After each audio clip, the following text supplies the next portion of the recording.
Crônicas do Amanhecer. Por Feijão, Centro Espírita Allan Kardec. Balneário Gaivota, 28 de fevereiro de 2019. Brasil enfrenta superlotação carcerária e epidemia de violência doméstica, diz Human Rights Watch. O Brasil enfrenta uma epidemia de violência doméstica e a superlotação do sistema carcerário, aponta a ONG Human Rights Watch. Nesta quinta-feira 17, a ONG divulgou os resultados de um relatório anual sobre problemas no respeito aos direitos humanos em 90 países. O estudo destaca o problema da violência generalizada contra as mulheres no Brasil. Ele indica que a polícia não investiga devidamente milhares de casos de agressões, de maneira que muitos dos responsáveis não são processados. No fim de 2017, mais de 1,2 milhão de casos estavam pendentes nos tribunais. O diretor para a Divisão das Américas da Human Rights Watch, José Miguel Vivanco, denunciou ao Bom Dia Brasil uma epidemia de violência contra a mulher. Segundo ele, a Lei Maria da Penha, de 2006, é uma das melhores do mundo para combater esse tipo de violência, mas a estrutura precária não consegue fazer com que ela seja aplicada como deveria. O relatório cita dados do Fórum Brasileiro de Segurança Pública que indicam 4.539 mortes de mulheres em 2017, sendo que a polícia registrou 1.133 como feminicídios, ou seja, casos em que a morte da mulher foi motivada pela condição de gênero. O relatório aponta que o número de feminicídios está provavelmente subnotificado. Em todo o país, onde vivem mais de 200 milhões de habitantes, o número de casas que oferecem acolhimento para as mulheres vítimas de violência caiu de 97 para 74. Sistema carcerário lotado. A Human Rights Watch destacou que, em junho de 2016, mais de 726 mil pessoas estavam presas no Brasil. Porém, o sistema carcerário só tinha capacidade para abrigar a metade deles. No fim de 2018, o número de presos era estimado em mais de 841 mil. Além da superlotação, o estudo aponta que menos de 15% dos presos estudam ou trabalham. A assistência médica para os encarcerados é frequentemente deficitária. Na avaliação da ONG, essas falhas no sistema carcerário aliadas à deficiência no número de agentes penitenciários tornam impossível que o Estado brasileiro mantenha controle sobre as prisões. Homicídios. O número de assassinatos também chamou a atenção da ONG. Em 2017, o número de homicídios bateu recorde 64 mil. Porém, apenas 12 mil foram denunciados pelo Ministério Público. Entre as vítimas de homicídios não esclarecidos, o relatório cita a vereadora Marielle Franco e o seu motorista, Anderson Gomes. A violência policial também aumentou. Em 2018, no Rio de Janeiro, as mortes causadas por policiais aumentaram 44% em relação ao mesmo período do ano anterior. O relatório também menciona a lei que permitiu que a justiça militar se tornasse o foro para julgamento de eventuais crimes cometidos por militares contra civis durante o trabalho. Crítica a Bolsonaro. Na edição deste ano do relatório, que tem 674 páginas, a organização analisa dados coletados entre o fim de 2017 e novembro de 2018. O diretor executivo da ONG, Kenneth Roth, defendeu que governos autoritários têm espalhado ódio e intolerância pelo mundo, mas enfrentam uma crescente resistência por parte dos defensores dos direitos humanos, da democracia e do Estado de Direito. Durante a apresentação do relatório, Roth citou o presidente do Brasil, Jair Bolsonaro, entre os governantes conhecidos por práticas autoritárias, como o presidente das Filipinas, Rodrigo Duterte, e da Hungria, Viktor Orbán.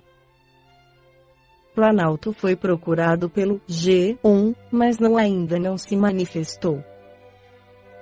Imigrantes venezuelanos. O relatório menciona, ainda, que milhares de venezuelanos atravessaram a fronteira para o Brasil para fugir da fome, falta de cuidados básicos de saúde devido à perseguição política. Até outubro, o governo federal e o Acnur, agência da ONU para os refugiados, abriram 13 abrigos em Roraima, que acolhiam mais de 5.500 venezuelanos. O governo tem demorado para integrá-los à sociedade, a maioria das crianças em abrigos não frequenta a escola e muitos venezuelanos ainda não têm documentos. O documento lembra que, até novembro, mais de 3.100 venezuelanos haviam se beneficiado de um programa federal de transferência para outros estados e critica casos de violência na fronteira, como a expulsão por brasileiros, em março, de venezuelanos de um abrigo improvisado em Roraima, e o linchamento por vários brasileiros, em setembro, de um venezuelano acusado de assassinato.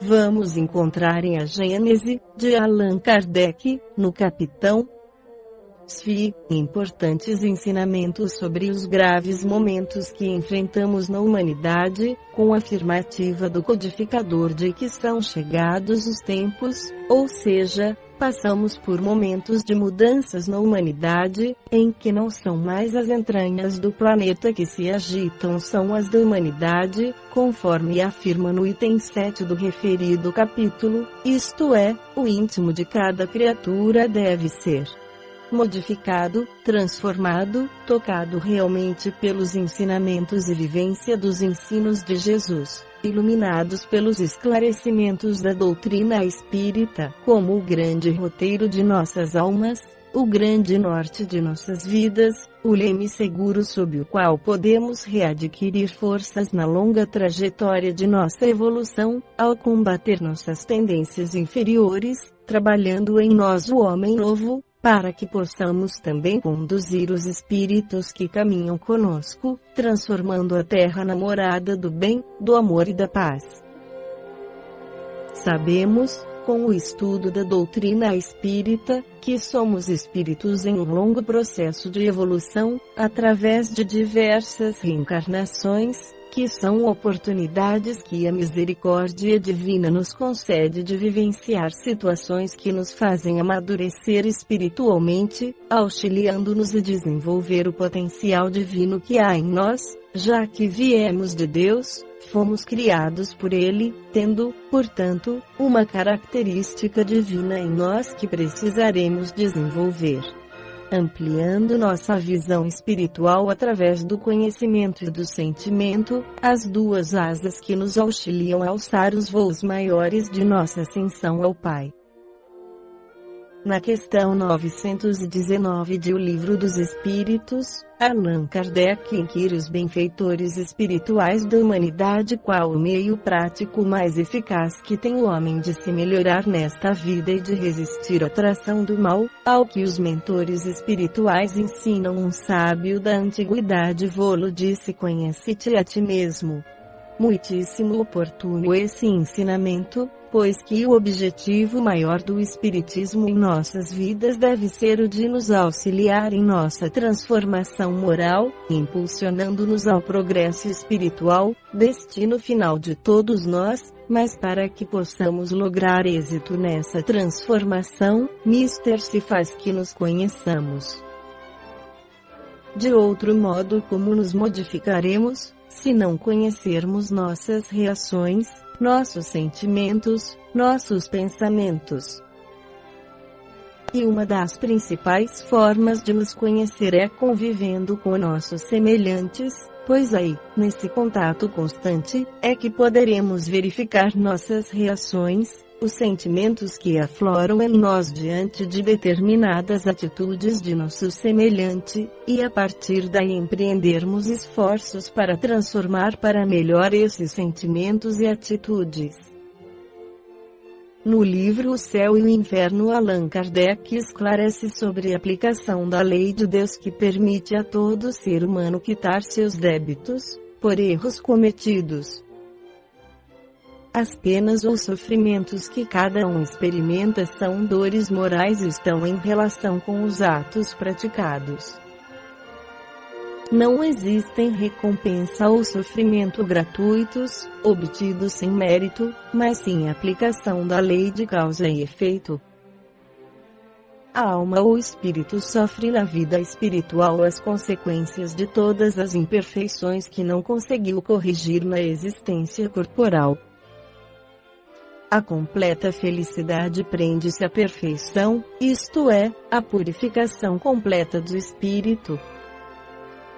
Toda a imperfeição é, por sua vez, causa de sofrimento e de privação de gozo, do mesmo modo que toda perfeição adquirida é fonte de gozo e atenuante de sofrimentos.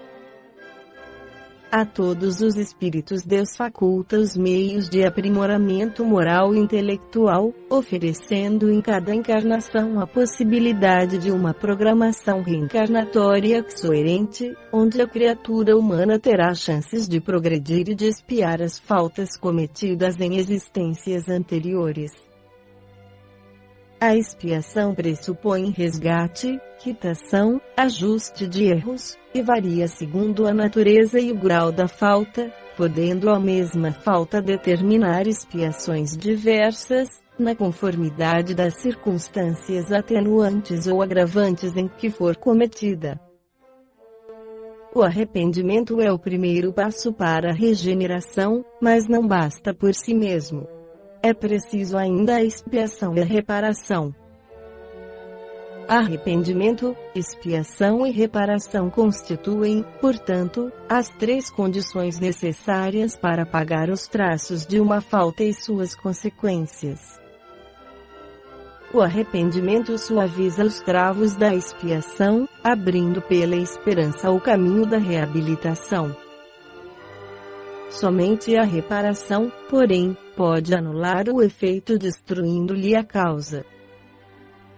Se as coisas não fossem assim, o perdão concedido seria uma graça, não uma anulação. A reparação consiste em fazer o bem àqueles a quem se fez o mal. Quem não repara os seus erros numa existência, por fraqueza ou má vontade, achar-se-á numa existência posterior em contato com as mesmas pessoas a quem prejudicou em vidas pretéritas, em condições voluntariamente escolhidas, de modo a demonstrar-lhes reconhecimento e fazer-lhes tanto bem quanto mal lhes tenha feito. Esta foi a crônica do amanhecer de 28 de fevereiro de 2019, por Feijão Centro Espírita Allan Kardec.